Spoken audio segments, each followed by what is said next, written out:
একটা লিকুইড তৈরি করে দেখাবো, যেটা সম্পূর্ণ প্রাকৃতিকভাবে তৈরি করব এবং তার মধ্যে অনেক রকমের একসঙ্গে কিন্তু গুণ থাকবে। যেমন এটা কীটনাশক থাকবে, এটা ছত্রাকনাশক থাকবে, প্ল্যান্ট গ্রোথ রেগুলেটর থাকবে, বিভিন্ন রকম এনজাইম থাকবে, মানে এক জিনিসেই বাজিমাত। বন্ধুরা, আমরা ছাদ বাগানিরা একটা বিপ্লব আনার চেষ্টা করছি। কী বিপ্লব? যে আমরা সম্পূর্ণ প্রাকৃতিকভাবে চাষ করব। ফল বলুন বা সবজি বলুন, ছাদে আমরা চাষ করব, আর সেই ফল আর সবজি আমরা খাবো এবং আমরা সুস্থ থাকব, আমার ফ্যামিলিকে সুস্থ রাখবো, এবং যাতে এই ভিডিওগুলো দেখে আরও অনেকে উৎসাহিত হন তার জন্য কিন্তু আমরা ইউটিউবে ভিডিও তৈরি করছি। কিন্তু আমরা কি সত্যিই পাচ্ছি সম্পূর্ণ প্রাকৃতিকভাবে গাছ তৈরি করতে, ফল সবজি তৈরি করতে? ফলন তো আমরা পাচ্ছি, কিন্তু সেটা কি প্রাকৃতিক হচ্ছে? চলুন আজকে আমি আপনাদের সঙ্গে সেই বিষয়ে আলোচনা করি এবং সম্পূর্ণ প্রাকৃতিকভাবে আমরা কিভাবে চাষ করতে পারবো সেটাও নিয়ে আলোচনা করি।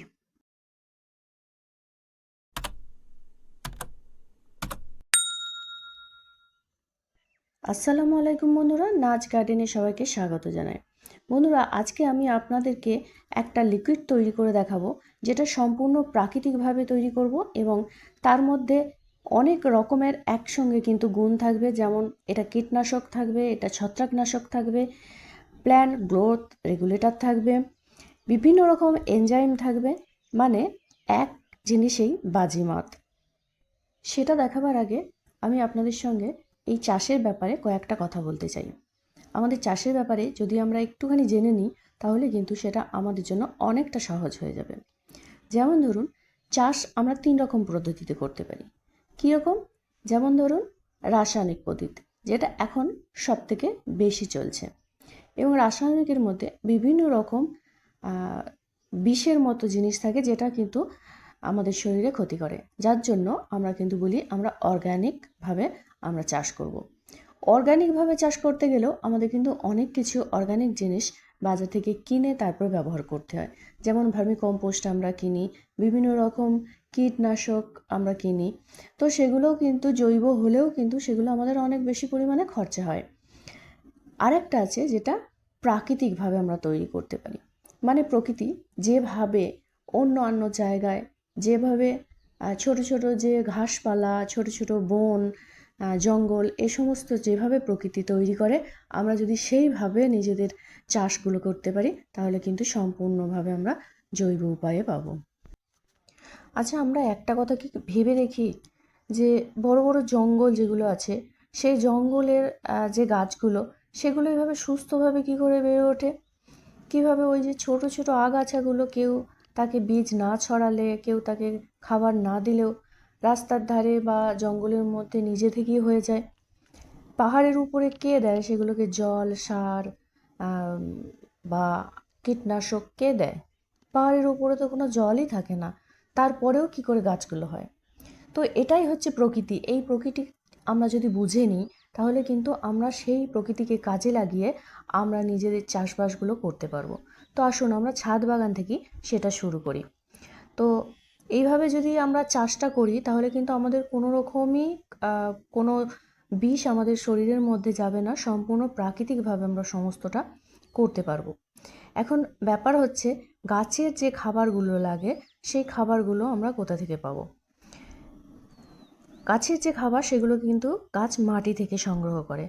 আমরা এগুলোতে সার দিয়ে তৈরি করি, জঙ্গলে কিন্তু কোনো সার লাগে না।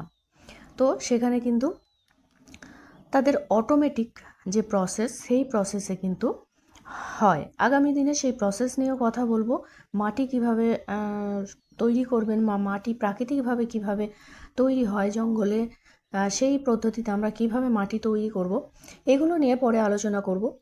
আজকে আমি আলোচনা করব বাতাসে বাহিত যে সমস্ত রোগ হয়, বিভিন্ন পোকামাকড় আমাদের যে গাছগুলোকে ক্ষতি করে, সেগুলো আমরা কিভাবে প্রাকৃতিকভাবে নির্মূল করব।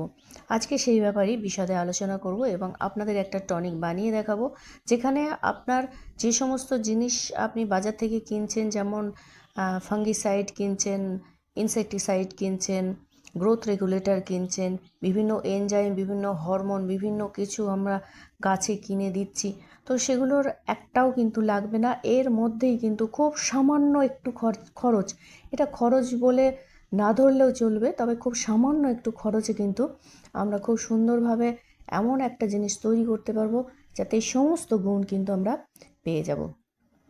তো আসুন আমি এবার সেই জিনিসটা আপনাদেরকে বানিয়ে দেখাই, যেটার জন্য আপনারা এতক্ষণ ধরে অপেক্ষা করছেন। যারা এখনও পর্যন্ত ভিডিওটি দেখছেন অবশ্যই তারা এই ব্যাপারে কিন্তু আগ্রহী, যার জন্য দেখছেন। তো অবশ্যই আপনারা কিন্তু আমার চ্যানেলটাকে সাবস্ক্রাইব করে রাখবেন, নাহলে পরবর্তীতে যে ভিডিওগুলো দেবো সেগুলো কিন্তু আপনার কাছে চট করে গিয়ে পৌঁছাবে না, আপনি দেখতেও পাবেন না, মিস করে যাবেন। তো আসুন ভিডিওটি শুরু করি।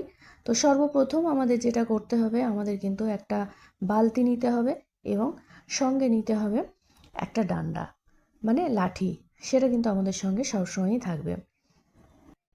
এরপর যেটা নেব সেটা হচ্ছে নিম পাতা, এরকম নিম পাতা, তার সঙ্গে আমরা গোবর নেব, তাজা গোবর, এবং সঙ্গে নেব গুড়। এবার কতটা পরিমাণ নেব? নিম পাতা আমরা নেব মোটামুটি 1 কেজি পরিমাণ। দেখুন নিম পাতাগুলোকে এইভাবে ছোটো ছোটো করে পাতাগুলো ছাড়িয়ে নিয়ে, পারলে একটু থেতো করে যদি দিতে পারেন, না হলে এইরকমই আপনি দিয়ে দিতে পারেন। এই 1 কেজি পরিমাণ নিম পাতাটা আমি একটা বালতির মধ্যে দিয়ে দেব। আপনারা যতটা তৈরি করবেন সেই পরিমাণটা আপনারা কমিয়ে বাড়িয়ে নেবেন। কীরকম রেশিওটা? 1 কেজি পরিমাণ আমি নিম পাতা নিলাম, সঙ্গে 1 কেজি পরিমাণ আমি তাজা গোবর নিলাম, তার সঙ্গে 100 গ্রাম গুড় নিলাম। আপনি সেখানে চিনিও ব্যবহার করতে পারেন। এটা হচ্ছে রেশিও। তো এটা আমি কতটা হলো, 1 কেজি 1 কেজি 2 কেজি আর 100, মানে 2100 আমি এখানে মেটেরিয়াল ব্যবহার করছি। আর ঠিক 2100 মতোই আমি এখানে জল দেব, তবে আপনি একটু বেশিও দিতে পারেন, কোনো অসুবিধা নেই। তো এটা দিয়ে আমরা একসঙ্গে দিয়ে ভিজিয়ে রেখে দেব মোটামুটি 7 দিন মতো। 7 দিন কেন বলছি, কারণ এটা তৈরি হতে মোটামুটি গরমের সময়, এই যে এখন এপ্রিল মাস, তো এপ্রিল মাস থেকে যতদিন না বর্ষা পড়ছে ততদিন রোদটা প্রচণ্ড থাকে। তো এই রোদে আমরা যদি রেখে দিই তাহলে 1 সপ্তাহের মধ্যে কিন্তু আমাদের এই একটা যেটা বলতে পারেন অমৃত একটা সার, সেটা কিন্তু তৈরি হয়ে যাবে। এটা সঞ্জীবনী বললেও কোনো ভুল হবে না, কারণ এতে কিন্তু কোনো রকম পোকা আপনার বাগানের ধারে কাছে আসবে না। তারা এলেও কিন্তু আপনার গাছের কোনো ক্ষতি করবে না, তারা কিন্তু চলে যাবে। এতে খুবই উপকারী একটা কিন্তু বিষয় আছে। এবং এতে আপনার কিন্তু গ্রোথ রেগুলেটর, যেটা হচ্ছে আপনার গাছে বৃদ্ধির সহায়তা করবে এবং আপনার গাছে ফুল ফল ধারণ ক্ষমতা কিন্তু অনেক বাড়িয়ে দেবে। এটা 4:1 অনুপাতে মিশিয়ে আপনি গাছে যদি স্প্রে করেন, প্রথম দিকে 1 সপ্তাহ অন্তর স্প্রে করবেন যদি একটু বেশি থাকে, তারপরে মোটামুটি 10 দিন 15 দিন অন্তর আপনি যদি ব্যবহার করেন তাহলে কিন্তু আপনার গাছে কোনো রকমই পোকা লাগবে না। প্রতিদিন এইভাবে একটা লাঠি দিয়ে প্রত্যেক দিন 2 বার বা 1 বার এটাকে ভালো করে নাড়িয়ে দেবেন এবং সম্পূর্ণভাবে এটাকে আপনি রোদের মধ্যে রেখে দেবেন। 1 সপ্তাহের মধ্যে কিন্তু আপনার এটা তৈরি হয়ে যাবে। আপনি এখান থেকে 1 লিটার লিকুইড বার করে নিয়ে আপনি 4 লিটার জলের সঙ্গে মেশাবেন, মিশিয়ে তারপরে 12 ঘন্টা মতো রেখে দেবেন, তারপরে ছেঁকে স্প্রে করে নেবেন। যদি শুধুমাত্র এই লিকুইডটা আপনি স্প্রে করেন তাহলে কিন্তু সব রোগের থেকে মুক্তি পেয়ে যাবেন, গাছও আপনার কিন্তু তরতরিয়ে বাড়বে, ফুল ফলও ধরবে। এরপরে আপনাদের সঙ্গে আমি শেয়ার করব যে মাটিজনিত যে রোগ আছে সেই রোগের আপনি কিভাবে ব্যবস্থা করবেন। এই দুটো যদি আমরা ব্যবস্থা করে নিই তাহলে কিন্তু আমার যেমন কোনো রকম কীটনাশক বা ফাঙ্গিসাইড বা গ্রোথ রেগুলেটর যাই বলুন না কেন, এগুলো যেমন লাগছে না, কোনো হরমোন লাগছে না, তেমনই কিন্তু আমরা সার থেকেও কিন্তু মুক্তি পাবো। যে সমস্ত সারগুলো আমরা কিনে ব্যবহার করছি, রাসায়নিক ব্যবহার করছি, কোনো কিছুই লাগবে না, কোনো কিচ্ছু লাগবে না, এরকম কিছু ফর্মুলা আমি আপনাদের সঙ্গে শেয়ার করব। ভালো থাকবেন, ধন্যবাদ।